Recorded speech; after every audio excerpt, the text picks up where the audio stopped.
ഞാൻ ഈയിടെ ഒരു ഫിലിം കാണുകയുണ്ടായി. ഫിലിമിൻ്റെ പേര് മാർക്കോ. ഫിലിമിനെ കുറിച്ച് പറയുകയാണെന്നുണ്ടെങ്കിൽ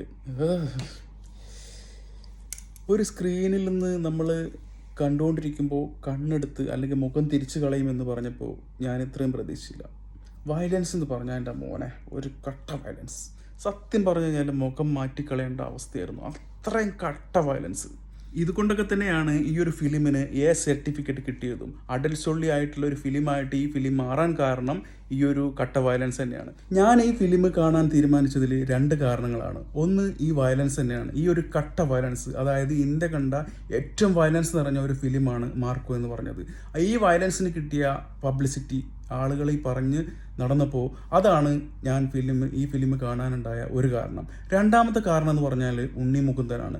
ഉണ്ണി മുകുന്ദൻ എന്ന നടൻ, എന്ന ആക്ടർ BJP കാരനായതുകൊണ്ട് അദ്ദേഹത്തിൻ്റെ രാഷ്ട്രീയവും അദ്ദേഹത്തിന് BJPയോടുള്ള ആനുകൂല്യവും കാരണം ഒരുപാട് ആളുകൾ, പല ആളുകൾ അദ്ദേഹത്തെ മാറ്റി നിർത്തുകയും ഒറ്റപ്പെടുത്തുകയും അദ്ദേഹത്തിൻ്റെ ഫിലിം കാണാത്തൊരവസ്ഥയൊക്കെ ഉണ്ടാവുകയും ചെയ്തു.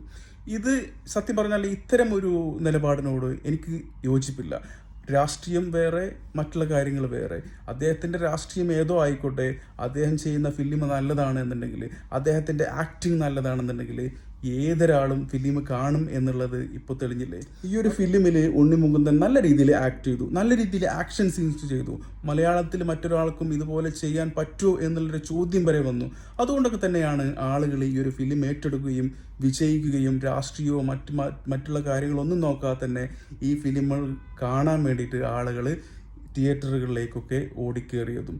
അപ്പോൾ ഇതായിരുന്നു, ഈ ഉണ്ണി മുകുന്ദനാണ് ഇതിലെ എന്നായിരുന്നു ഞാൻ ഈ ഫിലിം കാണാനുള്ള രണ്ടാമത്തെ കാരണം. ഈ ഫിലിം കണ്ടപ്പോൾ എനിക്ക് മനസ്സിലായ മറ്റൊരു കാര്യം എന്താണെന്ന് വെച്ചാൽ, മലയാളികളുടെ ടേസ്റ്റും മലയാളികളുടെ ചിന്താഗതിയൊക്കെ ടോട്ടലി മാറിപ്പോയി. മലയാളികൾക്ക് ഇപ്പോൾ ആ പഴയ ചായക്കടയും പഴയ ദാരിദ്ര്യം പിടിച്ച ഫിലിമും ആ രാമപ്രദേശും അതൊന്നും അല്ല ഇപ്പോൾ വേണ്ടത്.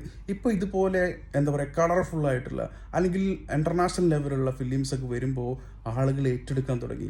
അതായത് മലയാളികളുടെ ടേസ്റ്റൊക്കെ മാറി തുടങ്ങി.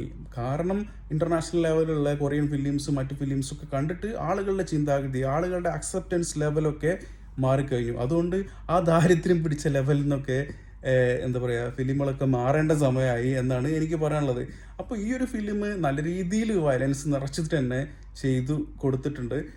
പല ആളുകളും ചോദിക്കുന്നുണ്ട്, ഈ പടം കണ്ടിട്ട് ആളുകൾക്ക് എന്ത് സന്ദേശമാണ് കിട്ടുന്നത്, അല്ലെങ്കിൽ ആളുകൾ ഇതിൽ നിന്ന് എന്താണ് പഠിക്കേണ്ടത് എന്നൊക്കെ.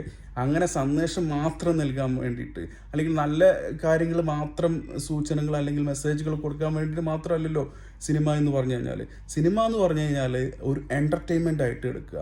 അപ്പോൾ നമുക്ക് എല്ലാ രീതിയിലുള്ള പടങ്ങളും അക്സെപ്റ്റ് ചെയ്യാൻ പറ്റും, പല രീതിയിലുള്ള പടങ്ങളും നമുക്ക് കാണാൻ പറ്റും. അതിനൊക്കെ ഏറ്റവും വലിയ തെളിവ് തന്നെയാണ് മാർക്കോ എന്ന് പറഞ്ഞുള്ള സിനിമ. അപ്പോൾ ടു ബി ഓണസ്റ്റ്, മാർക്കോ എന്ന പടം ഒരു കട്ട വയലൻസ് ആണ്. ഇന്ത്യ കണ്ട ഏറ്റവും നല്ല വയലൻസ് ഫിലിം തന്നെയാണ്. അപ്പോൾ ഉണ്ണി മുകുന്ദനെ ഇതിൽ അഭിനന്ദിച്ചേ പറ്റുള്ളൂ. ഉണ്ണി മുകുന്ദൻ മാത്രമല്ല, ഈ ഫിലിമിൽ എന്താ പറയുക, കോ ആക്ടേഴ്സ് ആയിട്ടുള്ള മറ്റ് എല്ലാ നടന്മാരെയും ഒരുപോലെ അഭിനന്ദിച്ചേ പറ്റൂ. എല്ലാവരും നല്ല രീതിയിൽ പെർഫോം ചെയ്തിട്ടുണ്ട്. അപ്പോൾ പടത്തെ നശിപ്പിക്കാതെ, രാഷ്ട്രീയത്തിൻ്റെ പേരിലും മതത്തിൻ്റെ പേരിലും അല്ലെങ്കിൽ മറ്റേതെങ്കിലുമൊക്കെ പേരിലും പടത്തെ നശിപ്പിക്കാതെ, പ്രിൻ്റുകൾ പബ്ലിഷ് ചെയ്തിട്ട് നശിപ്പിക്കാതെ കാണാൻ പറ്റുന്നവരെ പോയിട്ട് കാണുക. നിങ്ങൾ തിയേറ്ററിൽ ഈ പടം കണ്ടിട്ടില്ലെങ്കിൽ നിങ്ങൾക്ക് വൻ നഷ്ടമായിരിക്കും.